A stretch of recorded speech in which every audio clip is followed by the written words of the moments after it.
ನಮಸ್ಕಾರ ಫ್ರೆಂಡ್ಸ್, ನಾನಿವತ್ತು ಇಂಡೋಫಾರ್ಮಾ equipment limited IP ಬಗ್ಗೆ ತಿಳಿಸ್ತಾ ಇದ್ದೀನಿ. ಈ ಕಂಪನಿ ಏನು ಮಾಡುತ್ತೆ ಮತ್ತು ಇದರ ಕಂಪನಿಯ ಆದಾಯ ಎಷ್ಟು, ಪ್ರತಿಯೊಂದು ಡೀಟೇಲ್ಸ್ ಅಲ್ಲಿ ಕೊಟ್ಟಿರ್ತೀನಿ. ಜೊತೆಗೆ GMP ಕೂಡ ನಾನು ತಿಳಿಸಿರ್ತೀನಿ. ವಿಡಿಯೋ ಎಂಡ್ವರೆಗೂ ನೋಡಿ. ಫಸ್ಟ್ ಈ IPOದ ಡೇಟ್ಸ್ ಬಗ್ಗೆ ಮಾತಾಡಬೇಕಾದ್ರೆ ಡಿಸೆಂಬರ್ 31ಕ್ಕೆ ಈ ಒಂದು IPO ಓಪನ್ ಆಗುತ್ತೆ. ಕ್ಲೋಸ್ ಡೇಟ್ ಬಂದುಬಿಟ್ಟು ಜನವರಿ 2 5 ಗಂಟೆ ಮಟ್ಟಿಗೆ ಕ್ಲೋಸ್ ಆಗುತ್ತೆ. ಇದರ ಒಂದು ಅಲಾಟ್ಮೆಂಟ್ ನಿಮಗೆ ಮೆಸೇಜ್ ಬರುವಂಥದ್ದು ಜನವರಿ 3. ಅಕಸ್ಮಾತ್ ನಿಮ್ಗೆ ಏನಾದರೂ ಅಲಾಟ್ಮೆಂಟ್ ಆಗಿಲ್ಲ ಅಂತಂದರೆ ಜನವರಿ 6ಕ್ಕೆ ನಿಮಗೆ ರಿಫಂಡ್ ಆಗುತ್ತೆ. ಅದಾದಮೇಲೆ ನಿಮ್ಮ ಒಂದು ಡಿಮಾರ್ಟ್ ಅಕೌಂಟಲ್ಲಿ ಈ ಒಂದು ಶೇರ್ ಕನ್ಫರ್ಮ್ ಆದರೆ ಡಿಮಾರ್ಟ್ ಅಕೌಂಟಲ್ಲಿ ಜನವರಿ 6 ಬರುತ್ತೆ. ಲೀಸ್ಟಿಂಗ್ ಬಂದುಬಿಟ್ಟು ಜನವರಿ 7ಗೆ ಲೀಸ್ಟ್ ಆಗುತ್ತೆ. ಇನ್ನು IPO ಡೀಟೇಲ್ಸ್ ನೋಡಬೇಕಾದ್ರೆ ಫೇಸ್ ವ್ಯಾಲ್ಯೂ ಬಂದುಬಿಟ್ಟು 10 ರೂಪಾಯಿ ಪರ್ ಶೇರ್ ಇರುವಂಥದ್ದು. ಇನ್ನು ಬಿಡ್ ಆಗೋ ಪ್ರೈಸ್ ಬಂದುಬಿಟ್ಟು 204ರಿಂದ 215ವರೆಗೂ ಇರುವಂಥದ್ದು. ನಾನು ಹೇಳ್ತೀನಿ, ನಿಮಗೆ ಸಜೆಷನ್ ಮಾಡ್ತೀನಿ, ಮ್ಯಾಕ್ಸಿಮಮ್ ಅಮೌಂಟ್ ಇಟ್ಕೊಂಡು ನೀವೇನಾದರೂ ಅಪ್ಲೈ ಮಾಡಿದ್ರೆ ಅಲೋಕೇಟ್ ಆಗುವಂಥ ಸಾಧ್ಯತೆ ತುಂಬಾ ಇರುತ್ತೆ. ಇನ್ನು ಲಾಟ್ ಸೈಜ್ ಬಂದ್ಬಿಟ್ಟು 69 ಶೇರ್ಸ್ ಇರುವಂಥದ್ದು ಒಂದು ಲಾಟಲ್ಲಿ. ಟೋಟಲ್ ಇಶ್ಯೂ ಸೈಜ್ ಬಂದ್ಬಿಟ್ಟು 260 ಕೋಟಿ. ಇದರಲ್ಲಿ 184 ಕೋಟಿ ಕಂಪನಿ ಯೂಸ್ ಮಾಡುತ್ತೆ, ನೆಕ್ಸ್ಟ್ ಬರುವಂತಹ ಫ್ಯೂಚರ್ ಪ್ಲಾನಿಂಗ್ಗೋಸ್ಕರ ಯೂಸ್ ಮಾಡುತ್ತೆ. ಇನ್ನು ಉಳಿದಿರುವಂಥ 75 ಕ್ರೋರ್ಸ್ ಈ ಕಂಪನಿಯ ಲಾಸ್ಟ್ ಯೂಸರ್ಸು ತಮ್ಮ ಶೇರ್ಗಳನ್ನು ಸೆಲ್ ಮಾಡ್ತಾ ಇದ್ದಾರೆ, ಅವ್ರಿಗೆ ಕೊಡುತ್ತೆ. ಇದೊಂದು ಬಿಗ್ ನೆಗೆಟಿವ್ ಪಾಯಿಂಟ್ ಆಗುತ್ತೆ. ಈಗ ಸದ್ಯ ನಾವು ಇಂಪಾರ್ಟೆಂಟ್ ಡೇಟ್ಸು ಮತ್ತು IPO ಡೀಟೇಲ್ಸ್ ಎಲ್ಲ ನೋಡಿದ್ವಿ. ಈ ಕಂಪನಿ ಏನು ಮಾಡೋದು ಅಂತ ನೋಡುವ. ಈ ಕಂಪನಿ ಬಂದ್ಬಿಟ್ಟು 2 ಥರ ಬ್ರ್ಯಾಂಡ್ಸನ್ನು ಹೊಂದಿದೆ. ಒಂದು ಬಂದ್ಬಿಟ್ಟು ಇಂಡೋಫಾರ್ಮು ಮತ್ತು ಇನ್ನೊಂದು ಇಂಡೋ ಪವರ್ ಅಂತೇಳಿ. ಇಂಡೋಫಾರ್ಮಲ್ಲಿ ಟ್ರ್ಯಾಕ್ಟ್ಗಳನ್ನು ಇದು ಮ್ಯಾನುಫ್ಯಾಕ್ಚರ್ ಮಾಡುತ್ತೆ. ಅದರಲ್ಲಿ ಇದು 16 ಹಾರ್ಸ್ ಪವರಿಂದ ಹಿಡ್ಕೊಂಡು 110 ಹಾರ್ಸ್ ಪವರ್ವರೆಗೂ ಟ್ರ್ಯಾಕ್ಟ್ಗಳನ್ನು ಬಿಲ್ಡ್ ಮಾಡುತ್ತೆ.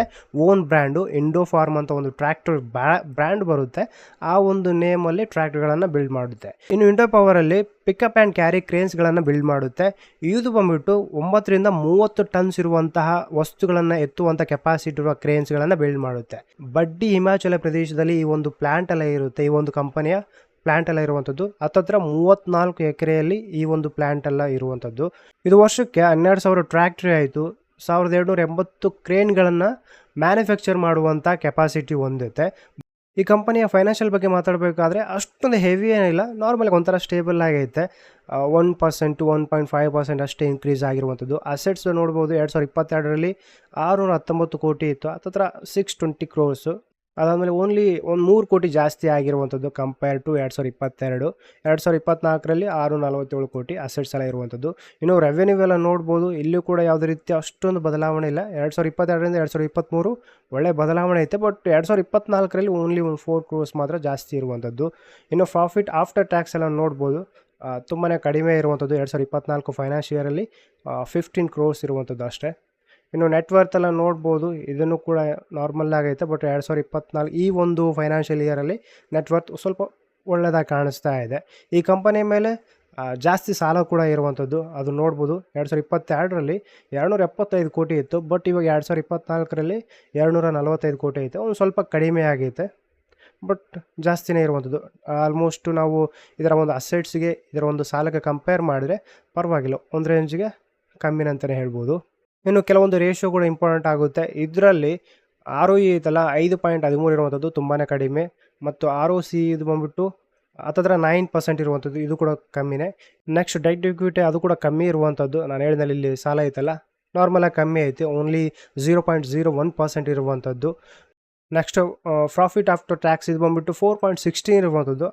ಅಂದರೆ ನಾರ್ಮಲಾಗಿ ಒಂದು 100 ಕೋಟಿ ಏನಾದರೂ ಸೆಲ್ ಮಾಡಿದರೆ ಹತ್ತತ್ರ ಇವರಿಗೆ ಒಂದು 4 ಕೋಟಿ 16 ಲಕ್ಷ ಲಾಭ ಆಗುತ್ತೆ. ಆ ಥರ ರೇಷಿಯೋ ಇರುತ್ತೆ. ಇದು ನಾರ್ಮಲಾಗಿ ಕಮ್ಮಿನೇ ಇರುತ್ತೆ, ಜಾಸ್ತಿ ಇಲ್ಲ ಪ್ರಾಫಿಟ್ ಆಫ್ಟರ್ ಟ್ಯಾಕ್ಸಲ್ಲಿ. Price to book value 2.55 rupees ಇರುವಂಥದ್ದು, ತುಂಬಾ ಕಡಿಮೆ. ಪಿ ರೇಷಿಯೋ ಬಗ್ಗೆ ಮಾತಾಡಬೇಕಾದ್ರೆ ಬಿಫೋರ್ IPO ಇದು 54 ಇರುವಂಥದ್ದು. ಅಕಸ್ಮಾತ್ ಲಿಸ್ಟ್ ಆದಮೇಲೆ ಇದು 105 ಇರುವಂಥದ್ದು, ತುಂಬಾ ಹೈ ಲೆವೆಲ್ ಆಗಿರುವಂಥ PO. EPS ಕೂಡ ಸೇಮ್ ಅದೇ ಥರ ಇರುವಂಥದ್ದು, 3.95 ಇದೆ. ಬಟ್ ಇದು ಲಿಸ್ಟಿಂಗ್ ಆದಮೇಲೆ 2.04 ಇರುವಂಥದ್ದು. ಇನ್ನು ಮೋಸ್ಟ್ ಇಂಪಾರ್ಟೆಂಟು GMP, ಇದಂದ್ರೆ ತುಂಬ ಇಂಪಾರ್ಟೆಂಟ್ ಆಗುತ್ತೆ ಪ್ರತಿಯೊಬ್ಬ IPO ಇನ್ವೆಸ್ಟ್ ಮಾಡ್ತಾರೆ ಅವ್ರಿಗೆಲ್ಲ. ಆಲ್ಮೋಸ್ಟ್ ಇದು ನಾನು ಇವತ್ತು 30ಗೆ ವಿಡಿಯೋ ಮಾಡ್ತಾ ಇದ್ದೀನಿ. ಇವತ್ತಿನ ಡೇಟಲ್ಲಿ ಇದು 80 ರೂಪಾಯಿ ಇನ್ಕ್ರೀಸ್ ಆಗೋ ಸಾಧ್ಯತೆ ಐತೆ. ಅಂದರೆ ಹತ್ತತ್ರ ಒಂದು 37% ಇನ್ಕ್ರೀಸ್ ಆಗೋ ಸಾಧ್ಯತೆ ಐತೆ.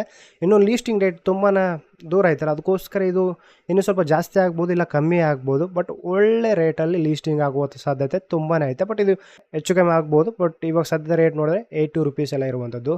ಈ ಕಂಪನಿ ಬಗ್ಗೆ ಫುಲ್ ಡೀಟೇಲ್ಸ್ ಎಲ್ಲ ಕೊಟ್ಟಿದ್ದೀನಿ. ನೀವು ಕೂಡ ಸ್ವಲ್ಪ ಅನಲೈಸಿಸ್ ಮಾಡಿ ಈ ಒಂದು IPOಗೆ ಅಪ್ಲೈ ಮಾಡಬೇಕಾ ಮಾಡಬಾರ್ದು ಅಂತ ಹೇಳಿ ಸ್ವಲ್ಪ ತಿಳ್ಕೊಂಡು ಅಪ್ಲೈ ಮಾಡಿ.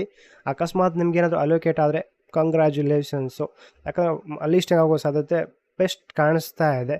ವಿಡಿಯೋ ಯಾವ ಥರ ಇರುತ್ತೆ ಅಂತೇಳಿ ಕಮೆಂಟ್ ಮಾಡಿ. ಇದೇ ಥರ ವೀಡಿಯೋಸ್ ಬೇಕಾದರೆ ಸಬ್ಸ್ಕ್ರೈಬ್ ಮಾಡ್ಕೊಳ್ಳಿ. Thank you for watching. ನಮಸ್ಕಾರ. ಬಾಯ್.